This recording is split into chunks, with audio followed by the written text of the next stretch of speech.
Teach Us to Pray is brought to you by Life Audio and is a part of our Faith Toolkit series. For more inspirational, faith-affirming podcasts, visit lifeaudio.com. Hello, friend. You are listening to the Teach Us to Pray podcast with me, Christina Patterson, where we teach believers practical and real-life tips on how to grow your faith and relationship with God through the power of prayer. If you've ever wondered, why should I pray if God already knows everything? If He already knows what's going to happen, what I'm going to do, what He's going to do, what's the point? Then today's episode is just for you. The idea for today's episode came from a call I received from a friend. She called me one day and asked this very same question. Christina, why do we pray when God already knows what's going to happen? I thought, that's a really good question that I too have thought about before, especially when you might be struggling with doubt or you feel like a lot of bad things are happening to you and you get weary in your faith. Or maybe you're just skeptical and think, well, we know that the Bible does in fact say that God is all powerful and all knowing and He's ordained all of our steps even while we were in our mother's wombs. So does that cancel out the need for prayer? And I would propose to you, absolutely not. We've previously talked about prayer and the importance of prayer. So today I want to give you 3 reasons why we should continue to pray even though God already knows what's going to happen.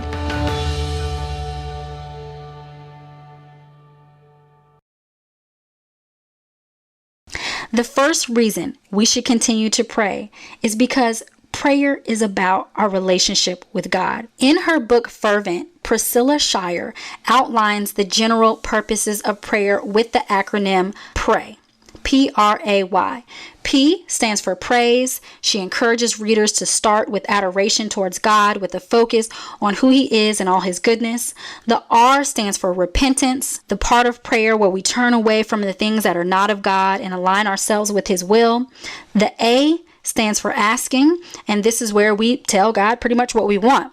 This is essentially the part that we're concerned about when we ask the question, why should I pray if God already knows what's going to happen? Why should I ask God for anything if He already knows how things are going to turn out in the end? But the point of me saying this is that asking is a portion of prayer, not the sole purpose of prayer. Our petition to God is a part of the reasons why we pray, but it's not the entire reason why we pray. Priscilla Shirer then goes on to say Y stands for yes, which is yes to all of God's promises and proclaiming God's promises and truth over your life.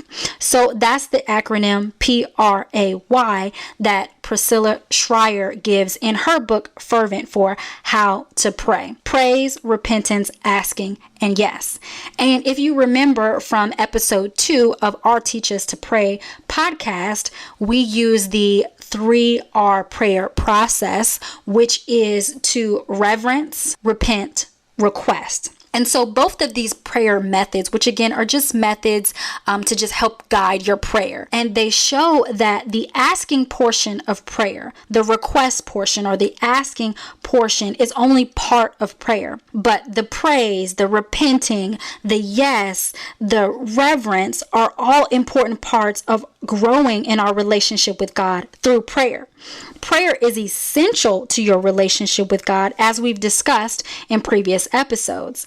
It's not just about asking God for what you want and trying to get it. It's not about God being this genie where we ask for something and He just gives it to me. No, prayer is about your communication and growing in your relationship with God, and you can't have a healthy relationship that doesn't have healthy communication. If we want to grow in our relationship with God, which is essential to our lives, because Jesus compares Himself to living water and the bread of life, then we need God in our lives and we need His relationship. If we want to grow, if we want to flourish, then we have to be in prayer. So that's number 1. Yes, God knows everything, but our first and foremost priority in prayer is to develop our relationship and grow our relationship with God. And if we throw away prayer because God already knows what's going to happen, then we also throw away the most important connecting factor between us and God. The second reason we continue to pray when God already knows what's going to happen is because prayer changes us. Many times we might pray to get what we want, but sometimes the process of praying, the process of seeking God does more for our hearts and changing us than an answered prayer. And that may have been God's plan all along, or He allowed it to work out that way.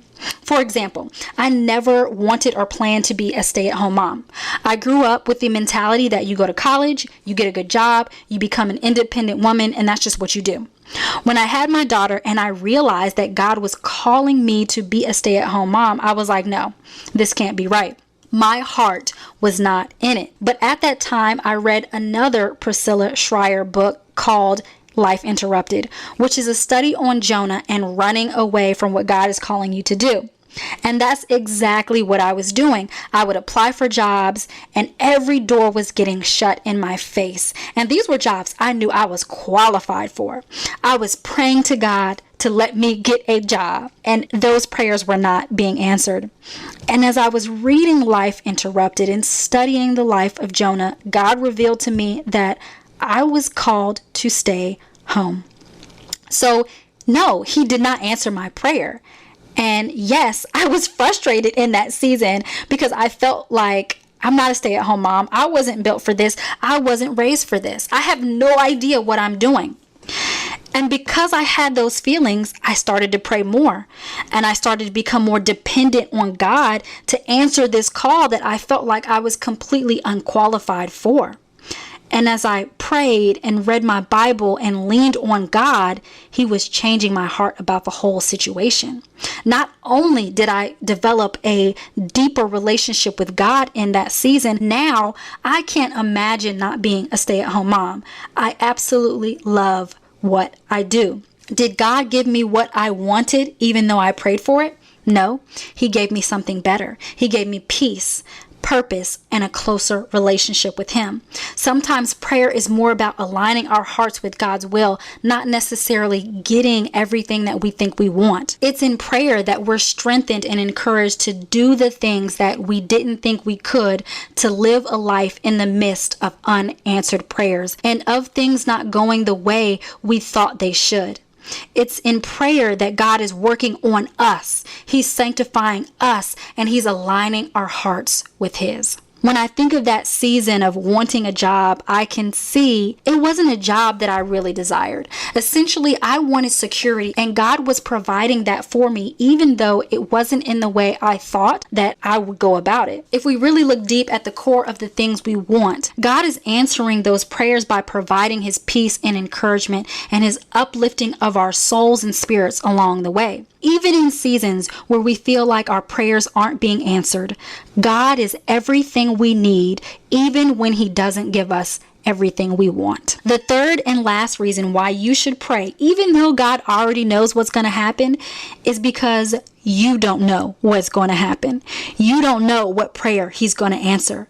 I love the quote by Dr. Tony Evans that says, "Some things are not released until we pray for them." God knows what you're going to pray, but you don't know what answered prayers He's going to give you. So my philosophy is this: if I don't get something, it's not going to be because I didn't pray for it. It's not going to be because I didn't have the boldness to go to God and be real with Him about what I want and ask for it. And I know you might be thinking, well, I don't want to get my feelings hurt. I'm not going to ask God because He might say no. But that's when you kind of have to check your faith. Is your faith in the outcome of your prayer, or is your faith in God?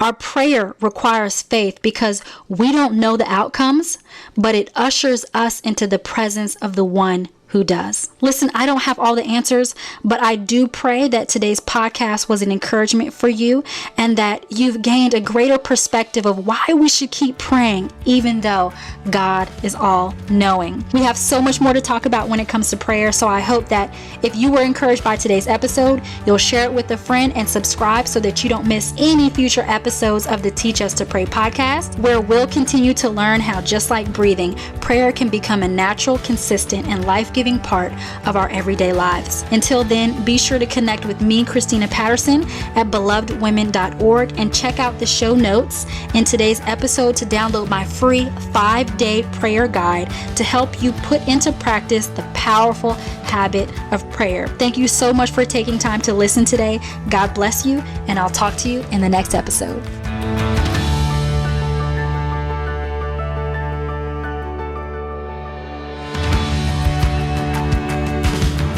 Teach Us to Pray is a production of Life Audio and the Salem Web Network.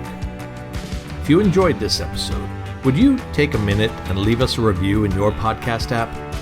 It really does help more people like you find the podcast. To hear more from Christina Patterson, be sure to check out her fantastic site, belovedwomen.org. A special thanks to Kelly Givens, Stephen Sanders, and Stephen McGarvey for their production and editing on this episode. You can find more podcasts like this over at lifeaudio.com.